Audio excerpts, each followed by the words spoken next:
My adorable son was born from the love between my husband and me. Yet my mother-in-law spitefully comments that he isn't cute. It's unbelievable to say such things to her own grandchild without hesitation. To make matters worse, she treats me as an unwanted intruder. If that's how she feels, then I can be just as. This is the story of a self-centered mother-in-law from hell and the daughter-in-law who stands up to her. My name is Stella. I got married to Marcus when I was 28. A year ago, our long-awaited son, Wayne, was born. When he was around 3 months old, I returned to work and entrusted him to daycare. I wanted to stay with him at home as long as I could, but we had our reasons.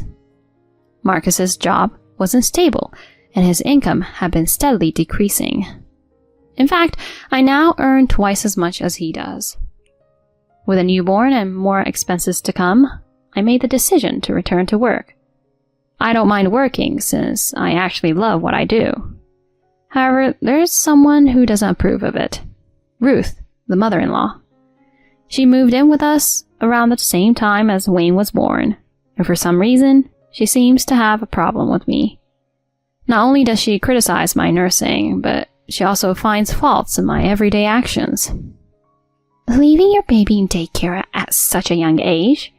What kind of mother are you? Women have always been expected to stay at home and take care of the household. She sounds like she's stuck in the 50s. She relentlessly tries to enlighten me with opinions at such a level. As soon as I return home from work with my son, she starts yelling. You're working this late? Again? Don't you think it's a pity for Wayne? I spend the whole day with him on my days off, and he has a stable routine at daycare, so it's all good. Whenever I retort, she furrows her brows. Do you really trust the words of some stranger at daycare over your own family? If you keep this up, he won't grow up to be a well-adjusted and happy child. Despite not contributing to his care on a regular basis, she still has the audacity to lecture me about childcare. Moreover, she questions my character without hesitation. I regret moving in with a daughter-in-law who only cares about her job. Why did Marcus marry someone like you? I feel like I'm going crazy from the stress every day. I can't hold myself back to those statements. If you dislike it so much, you're free to move out, you know. You do realize why we ended up living together, right? In fact, there was a reason she moved into our house. Originally, she was living with her husband at their own home. One day, he got into a car accident, which left him paralyzed from the waist down. Additionally, it was discovered that his dementia was advancing. Unable to handle him any longer, she had to place him in a care facility. Following that, she pressured us to move in with her. Both Marcus and I had jobs, and it wasn't feasible for us to move from our current home considering the commute. So one day, she decided to unilaterally bring her belongings to our house and moved in without our consent. It was like a forceful cohabitation where she just moved in on her own accord. We know you're in a tough spot, so we accepted living together. But didn't we promise not to interfere with each other? Oh, did we? I don't remember that at all. Despite reminding her of the promise, she doesn't seem to care, as if she knows she won't be asked to leave. Her attitude is getting on my nerves. Please, stop it already. We agreed not to interfere, and that's why I okayed having you with us. This isn't what we agreed on. You're so annoying. I wonder why you aren't as lovely as Megan. She's such a sweet girl, you know.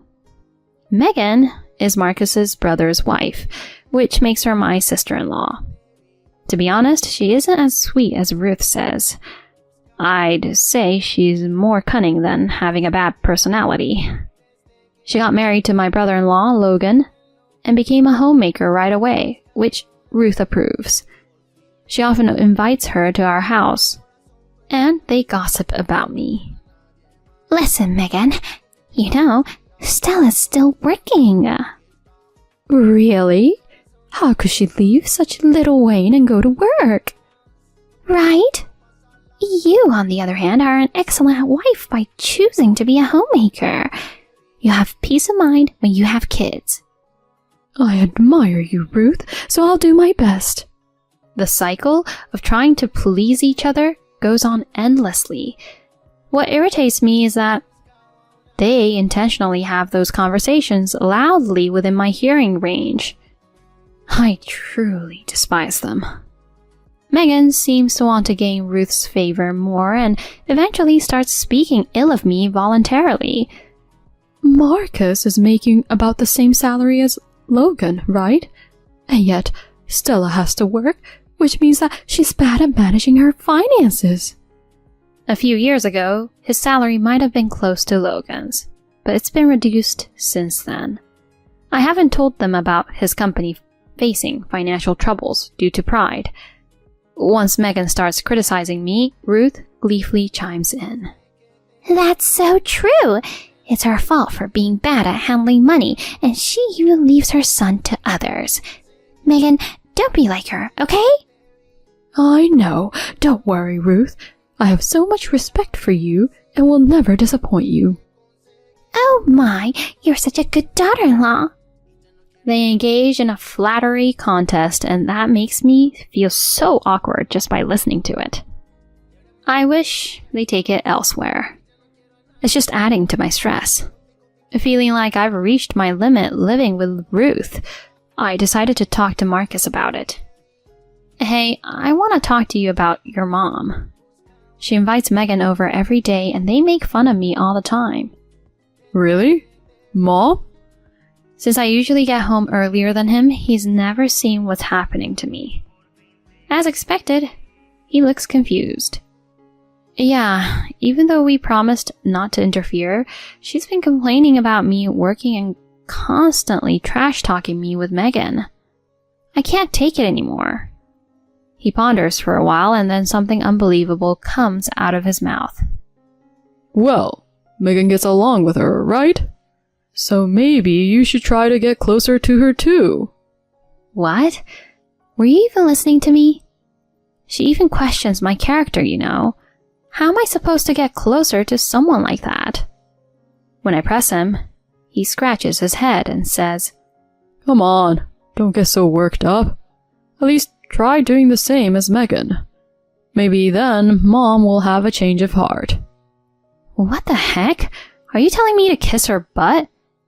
Whatever then. I was stupid to ask for help. There's no one on my side. The thought makes me more frustrated than angry. The next day, the usual taunting from Ruth and Megan continues. Just as I start preparing dinner after getting home, I hear another comment. I'm sure she's going to make another lousy dinner. She always takes shortcuts, and I really dislike that about her. This is all because she's working, isn't it? You and I would never serve our husband lousy meals. To tell you the truth, Ruth's cooking isn't anything awe-inspiring either. It's too heavily seasoned, and not that tasty. As for Megan, if she spends as much time at our house, I think her skills are nothing to boast about. While cursing them in my mind, I silently continue with dinner preparations. When Marcus returns, they visibly change their attitudes and stop bad-mouthing me. It makes him doubt what I've told him. Then an unexpected incident occurs. While I'm at work, I receive a call from the daycare. After hearing about the situation, I called Marcus and rushed home. There I find Ruth and my wailing son. What do you think you're doing, Ruth? Taking him from the daycare without permission? When I shout at her, she sighs in exasperation. She looks at me as if I'm a fool. What are you talking about? I did it for the sake of my grandson. Daycare is just a waste of money. Childcare is a mother's job after all. That's your own unreasonable belief. I entrust him to the daycare for a reason, and taking him without permission is totally outrageous. It's no different from kidnapping. Kidnapping? He's my grandson, you know. It doesn't matter. You ignored the daycare staff stopping you and took him out. That's no different from kidnapping. Even then, she just shrugs her shoulders. To make matters worse, she utters something abominable. This is ridiculous.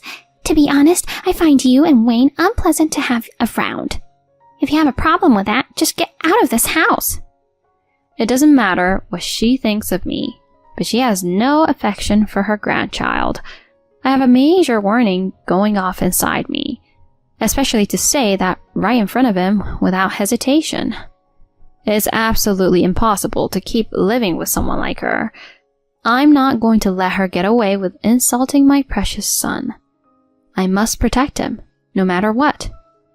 Just at that moment, Marcus comes home. I immediately open my mouth. Honey, it was her who took Wayne from the daycare. I've had enough. I can't live in the same house with her anymore. That's when she suddenly shows fake tears, playing the victim. Please, Marcus, listen to me. She called me a kidnapper. I was just picking up my adorable little Wayne. Just picking up? Her words get me fired up even more. Don't be ridiculous. You just said my son was unpleasant to have around, didn't you? And you even told us to leave. Leave where? This is our house. Are you pretending to be a good mother just in front of Marcus? Help me, Marcus. She's always bullying me like this. Seeing her cry and appeal to Marcus, everything seems utterly foolish to me. If he were to side with her after witnessing this melodramatic performance, at that moment I vow to leave this house with my son if necessary. The first to break the silence is Marcus. Well, I need to talk to Stella alone. Mom, please go back to your room.